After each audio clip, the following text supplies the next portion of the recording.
Hello, everybody. So I've got a problem for you today, and we're going to work out a problem involving gravitational potential energy so you know how to do it. So here is our problem. A bowling ball with 3 kilograms of mass is lifted 5 meters. What is its potential energy?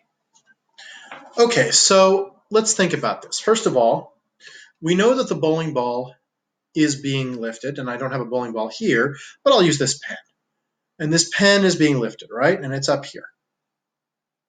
Now, what type of energy does this pen have? Well, we look at it and we say the pen isn't moving, so it must have potential energy. If it were moving across the screen, it would have kinetic.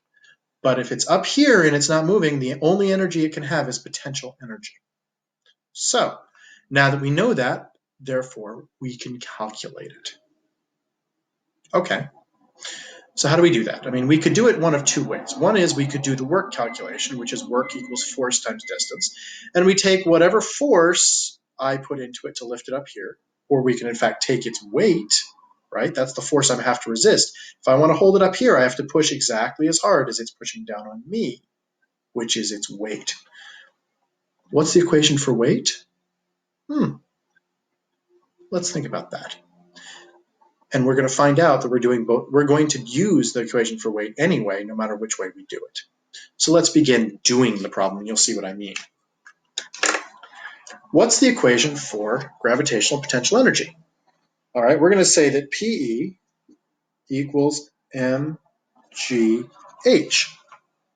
All right, so far so good. We've got this equation memorized, but let's look at this. Height. Height is just the distance off the ground. That's odd. So we could say that this height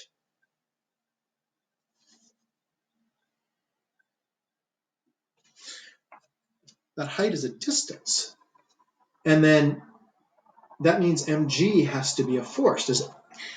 Take a look in your notebook, or if you have it, what equation mg is. And you'll find out that mg is actually your weight.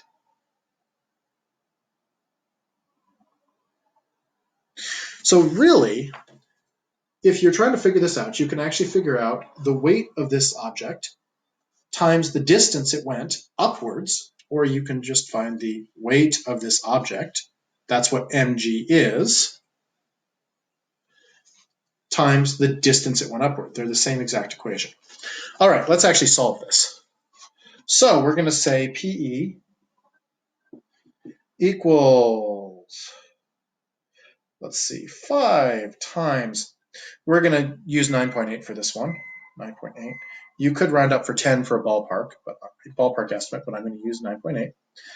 5, so it's 3 kilograms, 5 meters up, and that's going to equal 147 what?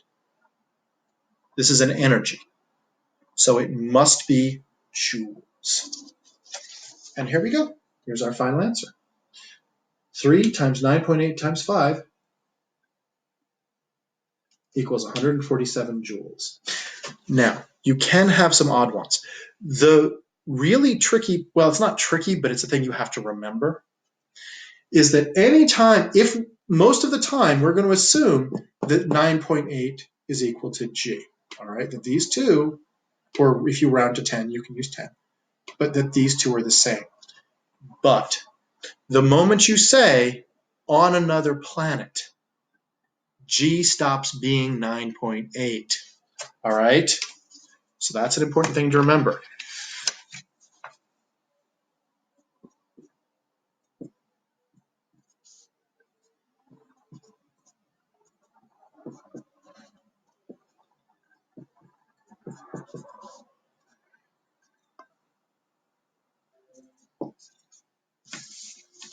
All right. Everyone clear on that one? That's a question that we may well ask. In fact, we probably will. So remember, if we say, hey, you're not on Earth, that means you're probably going to need to find G. All right, guys, have a nice day.